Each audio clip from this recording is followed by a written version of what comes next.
যেসব ফল সারা বছর পাওয়া যায় সেগুলোর মধ্যে কলা অন্যতম। সব বয়সের মানুষের কাছেই এটি সমানভাবে জনপ্রিয়। এতে potassium, fibre, vitamin B6, vitamin A, iron সহ নানা ধরনের পুষ্টি উপাদান রয়েছে। এই ফল নিয়মিত খেলে শরীর শক্তিশালী হয়, হজম শক্তি ভালো থাকে এবং রোগ প্রতিরোধ ক্ষমতাও উন্নত হয়। তবে আজকাল বাজারে যেসব কলা পাওয়া যায় তার একটি বড় অংশই কৃত্রিমভাবে বা রাসায়নিক দিয়ে পাকানো। ব্যবসায়ীরা কলা দ্রুত বাজারজাত করতে ক্যালসিয়াম কার্বাইড, ইথার জাতীয় কেমিক্যাল, তরল ইথিলিন বা অন্য কৃত্রিম গ্যাস ব্যবহার করেন।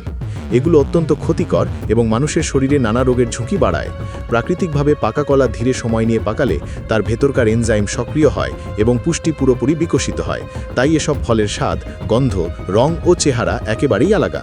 কিন্তু রাসায়নিক দিয়ে পাকা কলা বাইরে থেকে সুন্দর দেখালেও এগুলো খেতে তেমন সুস্বাদু নয় এবং ভেতরে বেশিরভাগ সময় কাঁচাই থাকে। এ কারণে স্বাস্থ্যের ক্ষতি হতেই পারে। এসব কারণেই কলা কেনার সময় সতর্ক হওয়া এবং প্রাকৃতিকভাবে পাকা কলা চিনে নেওয়া প্রয়োজন। যেভাবে চিনবেন: রাসায়নিক দিয়ে পাকা কলা চেনার প্রথম উপায় রং পরীক্ষা করা। প্রাকৃতিকভাবে পাকলে কলা হালকা হলুদ রঙের হয় এবং তার গায়ে ছোট স্পট বা কালো দাগ দেখা যায়। এই দাগগুলোই আসলে পাকার স্বাভাবিক প্রক্রিয়ার লক্ষণ। অন্যদিকে কেমিক্যাল দিয়ে পাকানো কলা হয় অত্যন্ত উজ্জ্বল হলুদ এবং অনেকটাই একরঙা।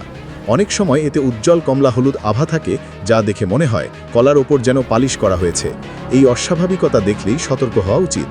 দ্বিতীয় বড় লক্ষণ হলো গন্ধ। প্রাকৃতিকভাবে পাকা কলার গন্ধ মিষ্টি, তাজা এবং পরিচিত।